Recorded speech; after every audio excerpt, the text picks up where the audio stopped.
Hi friends, welcome to my kitchen. இன்னைக்கு இந்த பயரும் இந்த சோயா பீன்ஸ் இது வேக வச்சது இது வச்சிட்டு ஒரு குழம்பு எப்படி பண்றதுன்னு பார்க்கலாம். அதுக்கு தேவையான பொருட்கள் சொல்றேங்க. இந்த பயர் எடுத்துருக்கேங்க. இது இங்கே காய்ச்சது தான். இது இல்லைன்னா நீங்க கேரட் பீன்ஸ் கூட ஆட் பண்ணிக்கலாம்.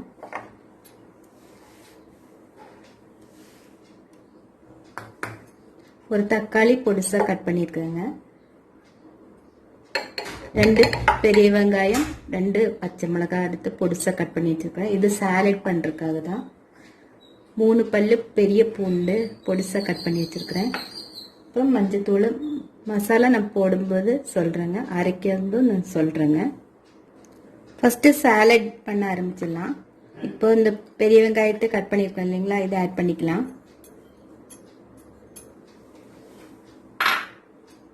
2 பச்சை மிளகாய் ஆட் பண்ணியிருக்கிறேன். பொடிசா வேணாலும் கட் பண்ணிக்கலாங்க. இதில் தக்காளி ஆட் பண்ணிக்கலாம்.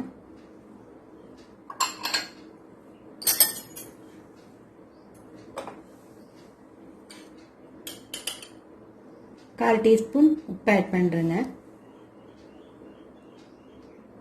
கொஞ்சமாக ஆயில தேங்காய் எண்ணெய் ஆட் பண்ணுறேங்க. 1 டீஸ்பூன் அளவுக்கு ஆட் பண்ணால் போதும்.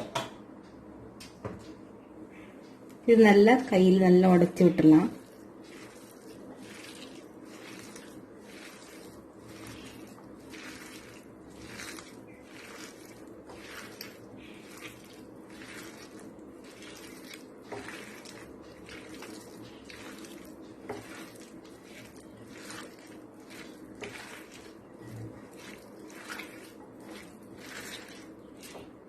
தக்காளியெல்லாம் நல்லா உடையிற அளவுக்கு உடைச்சி விட்டுருங்க. அவ்வளோதான். இது நல்லா வேகும். அதாவது குழம்பு தாளிக்கும் போது இது போட்டோம்னா ரொம்ப டேஸ்டாக இருக்கும். டிஃப்ரெண்டாகவும் இருக்கும். இது சப்பாத்தி பூரி தோசை இட்லி எல்லாத்துக்கும் சூட் ஆகும். 10 நிமிஷம் போதும் இது செய்யறதுக்கு. இப்போ இது மாற்றி வச்சுக்கலாம். இப்போ அரைக்கிறதுக்காக 1 கப்பு தேங்காய் எடுத்து வச்சுக்கோங்க. ஒரு 1/4 போர்ஷன் பெரிய வெங்காயம் 1/2 டீஸ்பூன் சோம்பு இதுதான் அரைக்கிறதுக்கு. இப்போ ஒரு பேன் வச்சிருக்கேங்க. இதில் ஆயில் ஊற்றிடலாம். ஒரு கரண்டி ஆயில் ஊற்றிடலாம். அதாவது 2 டேபிள் ஸ்பூன் அளவுக்கு ஆயில் ஊற்றிருக்குறேங்க. இப்போ இது சூடாகட்டும். பொரிக்கிறதுக்காக கல்பாசி 3-4 கிராம்பு ஒரு பட்டை துண்டு இவ்வளோதான் போட்டுக்கிறேன். இதை ஆட் பண்ணிக்கலாம்.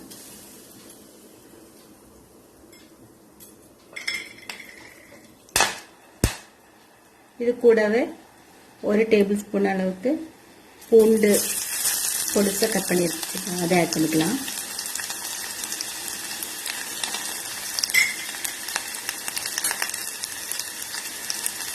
கால் டீஸ்பூன் ஜீரகம் ஆட் பண்ணிக்கலாம். நல்லா பொரிஞ்சு வரட்டுங்க. நல்ல அரோமா வரும். அது வரைக்கும் நல்லா ஃப்ரை பண்ணிடலாம்.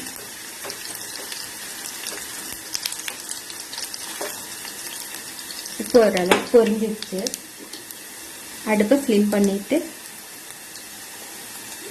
மசாலா தூள் ஆட் பண்ணிக்கலாம். 1/4 டீஸ்பூன் மஞ்சள்,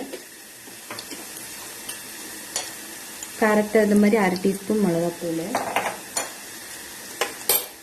இதோட பச்சை ஸ்மெல் போனதையும் நம்ம வந்து ரெடி பண்ணி வச்சிருக்கிற இந்த சாலட் ஊற்றிடலாம்.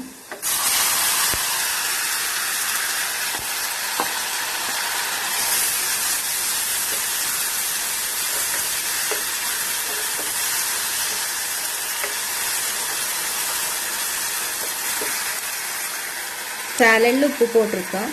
அது உடையறதுக்காக தான் உப்பு போட்டிருக்கோம். இப்போ குழம்புக்கு தேவையான அளவு கொஞ்சமாக உப்பு ஆட் பண்ணிக்கலாம். கொஞ்சமாக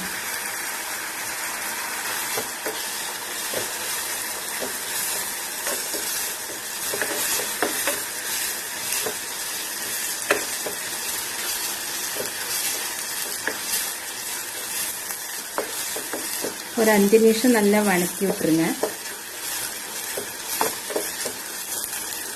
அந்த எண்ணெயில் மிளகாத்தூள் மஞ்சத்தூள் எல்லாம் போடும்போது கொதிக்கும்போது அது எண்ணெய் வந்து மேலே மிதங்கும்போது அழகாக இருக்கும் பார்க்கறதுக்கு. அந்த ரோஸ் ஸ்மெல்லும் போயிடும். அதுக்காக தான்.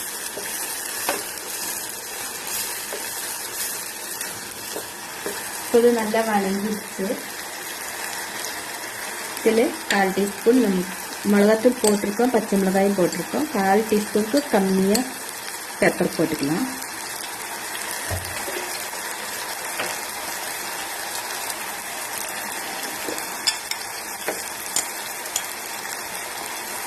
அரை டீஸ்பூன் அளவுக்கு கறி மசாலா தூள், இல்லைன்னா இது சிக்கன் மசாலா தான். இதில் ரெண்டில் ஏதாவது ஒன்று போட்டுக்கலாம். மல்லித்தூளெல்லாம் ஆட் பண்ண வேண்டியது இல்லைங்க, போதும் மசாலா.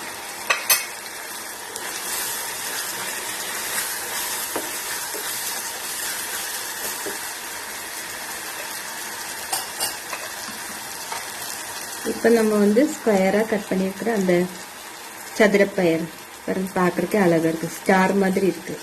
இதை ஆட் பண்ணிக்கலாம். இது சீக்கிரம் வெந்துடும்.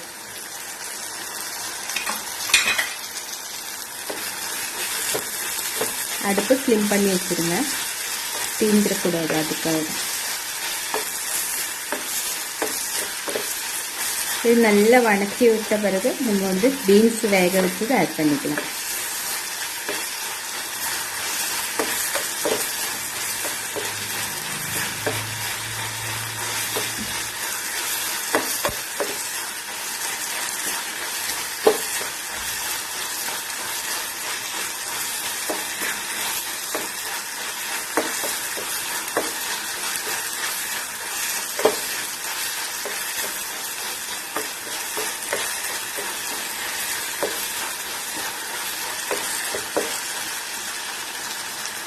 இப்போ பீன்ஸ் வேக வச்சு ஆட் பண்ணிக்கலாம், அதோட தண்ணியோட ஆட் பண்ணிக்கலாங்க. அப்போ இது வெந்துடும்.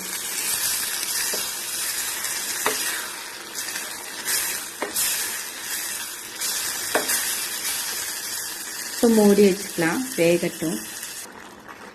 இப்போ அந்த போட்ட பயிரெல்லாம் நல்லா வெந்துச்சு, சதுரப்பயிறு பாருங்க, கலரெல்லாம் சேஞ்ச் ஆயிருக்கு.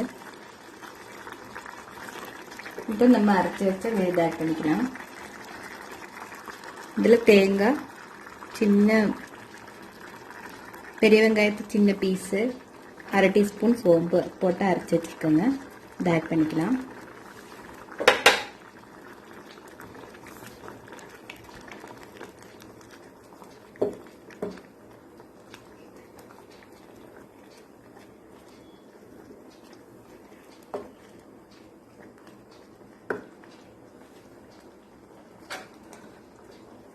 கொஞ்சமாக தண்ணி ஊற்றிடலாம்.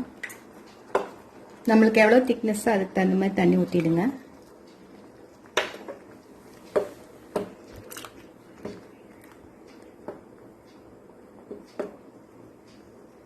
நல்லா கொதி வரட்டும்.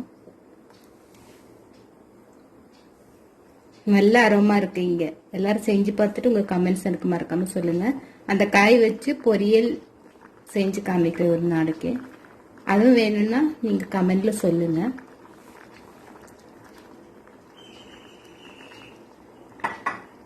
டேஸ்ட் நல்லா இருக்கு.